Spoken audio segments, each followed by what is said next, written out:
Hi everyone, welcome to my review of David Fincher's Panic Room from 2002. So yes, we are back once again to discuss another David Fincher film. So yes, it's been a while, since I discussed David Fincher on the channel, and yeah, the fifth feature film we'll talk about today after Fight Club. So yes, a spoiler warning for this review.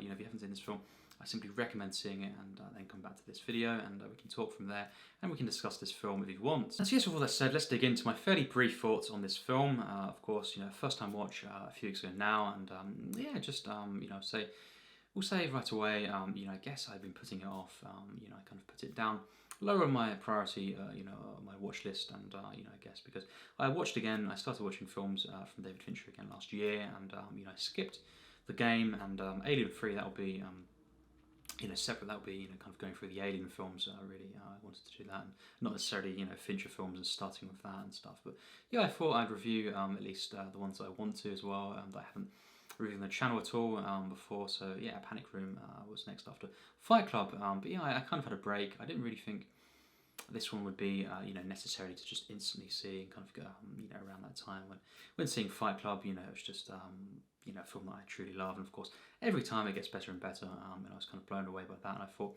we'll wait a bit, and as always, when you kind of just put a film low down on the priority of your watch list, it gets kind of left lost in the shuffle.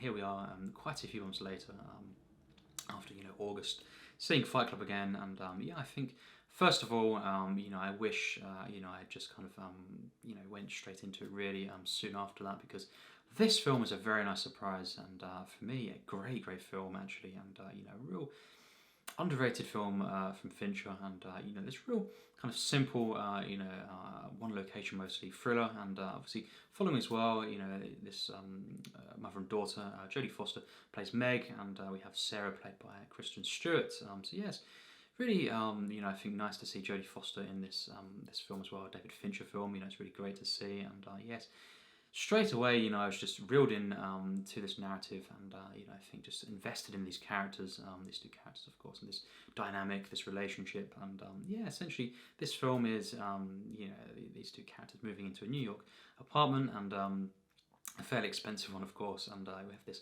panic room, being it's just been installed, and we have this kind of rundown, first as we know of this, of the panic room and how it works, but a lot of information, given to Jodie Foster and stuff, her character, and yeah, just the first night that they move in, of course, three intruders, turn up at night when they're, of course, sleeping, and yeah, try to get in. Of course, they are looking for something, that is in, as we know, fairly quickly in the panic room. That of course, Meg and Sarah very quickly, kind of try to get to and end up in for most of the film. Is this panic room, and I think I loved how this film started out, showing, the different areas of the house, and, kind of just getting to know, and getting a rough idea of the kind of geography of the house, and or the apartment, and, yeah, the building, and yeah, kind of them moving in, and just, of course they have a takeaway as well, which is a really nice, sequence, of course. And I love this, seeing, these early parts, just kind of peaceful, kind of opening up of this dynamic, and kind of quite kind of relaxed first few scenes after we have the rundown of the actual building, and and the panic room and all this, but yeah, I just love the way in which it starts out very peaceful, and then of course we have I will say very early on actually, these three intruders coming into the building, and I thought at that point, well, I hope this is gonna gonna be able to sustain this kind of it's under 2 hours, but it's a film that being this kind of thriller, one location. I thought it'll be interesting to see how this kind of goes, and will this kind of sustain the tension and all this, and yes, it did. It really did, and I think there's more going on here that meets the eye, and it really does open up as we go through the film. A very gradual, I think, progression to the narrative. Of course, we have Jared Leto as well, kind of opening up. The kind of leading the intruders at first. The very the more vocal one, and he is hilarious in this film, and really just entertaining, and a great performance once again from Jared Leto. I think these early films, is in so many great films. Requiem for a Dream, American Psycho, of course, and just so many different films. Fight Club as well, obviously, the previous Fincher film, and he's just once again great in this. And I do love Jared Leto. In these kinds of films, I think he's a great actor, and once again, he does, kind of bring this presence to the film. And although he is then, as we know, picked off, and the first of the intruders, to be kind of or to perish, and I think he made an impression despite being in the film, kind of less than the other characters. And obviously as well, we have Dwight Yoakam playing one of the intruders, and of course Burnham being played by Forrest Whitaker, and he is the standout, I think, of these intruders actually. And he kind of we have Jared Leto at first, kind of quite vocal, and stuff, and then I think the real kind of quiet, kind of more interesting performance is, from Forrest Whitaker, and I think he was the one that was, really sympathetic actually, despite being, an intruder and trying to, steal this, this fortune, of course, and being part of the intruder. So I did feel, this kind of, sympathy for this character. It's very complex, and he is actually trying to, in a way as well, look out for, Sarah, who of course is diabetic, and obviously, she can't get the insulin and stuff at times, and he is kind of trying to make sure that she doesn't come to any harm, and the other intruders aren't. They don't care about this. They're just brutal and trying to get access to the funds. But Forrest Whitaker's character of Burnham, he does actually show some kind of care, and stuff towards Sarah. So I think that is very interesting as well, and it does bring this humanity to that character. And in the end, as we know, the other two characters, intruders, are killed. But Forrest Whitaker, at least, he doesn't die. He's just as we kind of are led to believe, arrested. So that is kind of I think a good outcome as well. Just in the way it kind of went, and I loved saying all this, I love the kind of connection that we had between the dynamic between the intruders and of course the mother and daughter, of course, even at times when they're completely in different rooms and just kind of communicating on the intercom. I think the connection is there, and just this kind of the tension, the intensity to this, and I think the kind of in some ways the relationship, the dynamics they kind of form, just as well, the feuding, the drama between the actual intruders and the actual burglars themselves. I thought that was very well done, and just always intense, always kind of riveting really. And I think obviously kind of the hostility, and the kind of the conflict between those three, and they're not kind of on the same page here, and even despite kind of all being in this kind of this burglary, they're not kind of on the same page, and that is what leads to them messing things up. And obviously as well, we have this determination, this courage of Meg, and Jodie Foster is so great in this film. The performance here is stunning, and I think as well Kristen Stewart is so great in this film. Great kind of child performance, of course. And just I think the relationship the two have, really is something that makes the film.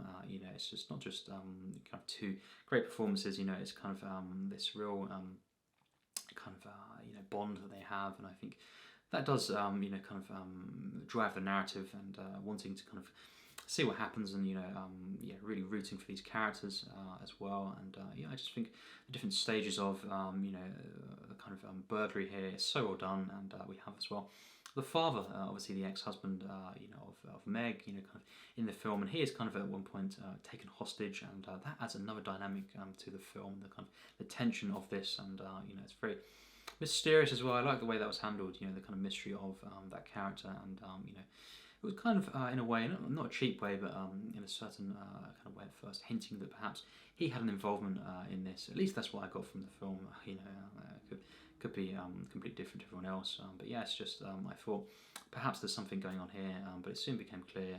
He's just another victim of this, and he does come to investigate, and he is kind of tied up and harmed as well, and adds another dynamic, of course, because Meg is trying to make sure nothing happens to him, and throughout this film, it's so kind of tense, and really it's got its moments of kind of touch and go, and of course Meg is trying to they're trying to signal, of course, outside to other neighbours perhaps, trying to get help, and as well later on in the film we have near the end of the film we have these policemen kind of coming to the door, and she doesn't want to, of course, Meg, make it clear that she is trying to signal them, and that is a great sequence there. So complex and geniusly done there. The way they kind of they say, you can give us a sign if you're not kind of wanting to kind of alert anyone else in the house, kind of thing. And that's a great moment. And at first I was kind of trying to process what happened on that, where the door closed. And this is not a film where the final act it kind of dips at all. In fact, it really comes together so well, and I was really quite kind of emotional in the ending, and just a real kind of journey that we've gone on with these characters, and just even we have so much interesting writing with the actual burglars, and I guess all three of them have slightly different we could say very different outlooks on how to handle this, and all kind of, I guess, different motivations, especially we learn more about Forrest Whitaker's character, and his motivations for this and stuff, and I guess the different kind of motivations as well leads to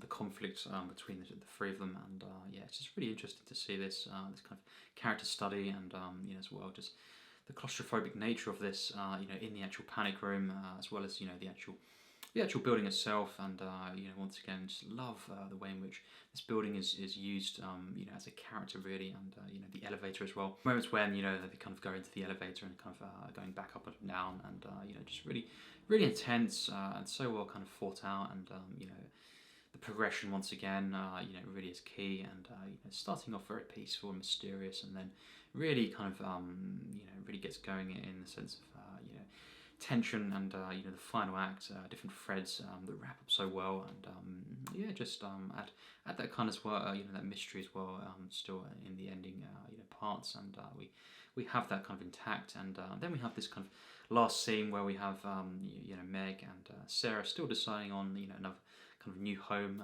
to go to, and choosing locations and stuff, and just their homes, because of their cost, they're not happy with the one they've been given, and they perhaps can't live there after what's happened, but yes, I love the way that is included at the end, in the kind of the way we have that real intense kind of final act, and then we have kind of a peaceful moment at the end, just to kind of calm down, and to see these characters will be okay, I guess, and a real surprise this one, actually, and we have a great score by Howard Shore. Just a great sense of visual storytelling in this film. I loved the different camera movements, and just the way in which Fincher established different scenes visually, and kind of explored the house as well. The way in which he moves between different rooms, and just really interesting, of course, and I guess it's not as Fincher-esque as various other films that he made, really, but it has that kind of that Fincher stamp on it, and I love the kind of dark feeling,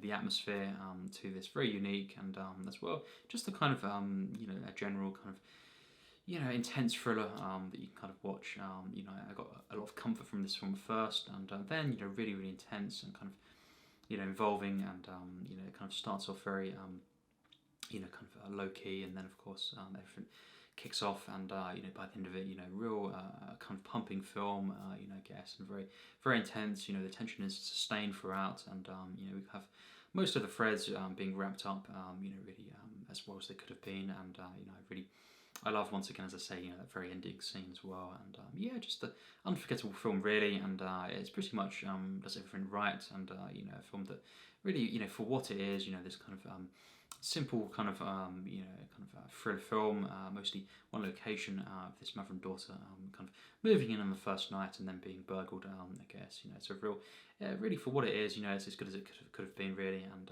real surprising film, very nice surprise indeed, and yes, a film that I do already look back on with fond memories, and I will definitely be watching this again, quite a few times. I look forward to rewatching this film, and that's a great kind of a mark of a great film, really is one that you instantly see and think, knowing what happened, it would be great to kind of give that a watch again, sometime, and already kind of thinking on when you will do that perhaps. But yes, for what it is, this is a great film, and really highly recommend this film. Very perhaps under radar, kind of David Fincher film. Of course, great performances: Jodie Foster, Kristen Stewart, and Forest Whitaker especially. These three, just so great in this film. And we have Jared Leto as well. He's great when he's in the film. And just already kind of thinking on this. Kind of looking back, as I say, with fond memories. And so yes, my final rating for Panic Room is a 90%. So yes, a very high score from me. I guess it really did surprised me, and it's a film that, well, not kind of my favourite David Fincher film personally. Not one that is as kind of Fincher-esque as many of his other films. It is still a great film, and one that I really recommend seeing. And I guess kind of under the radar, perhaps it done very well at the box office and stuff. And I have heard people praise this film, but I guess it could be seen as under the radar in many regards. In the context of being a David Fincher film, that's what I'm trying to say. But yes, great performances, and just the way this was, kind of directed. The visuals were really interesting, and at times they were really stunning. The way in which this story was told visually, and just very a simple setup really, and one location mostly, and constantly investing, and just entertaining. I rooted for these characters, and was really intrigued as well by the actual the villains of the film, and some complex traits as well at times. So yes, I really got a lot from this film, and I was very inspired, and really just entertained. It's a real comfort watch actually, and I do. I think this is very underappreciated. As a David Fincher film, and once again, just Jodie Foster, and Kristen Stewart, really so great in this film, and just highly enjoyable and satisfying film. This so yes, highly recommend this thriller, and yes, of course, I will be reviewing, as I say, some other different kind of David Fincher films. Although I won't be reviewing all of them. I have seen as well Zodiac now, and I don't think I plan on reviewing that film. That's a film that I enjoyed, but I don't.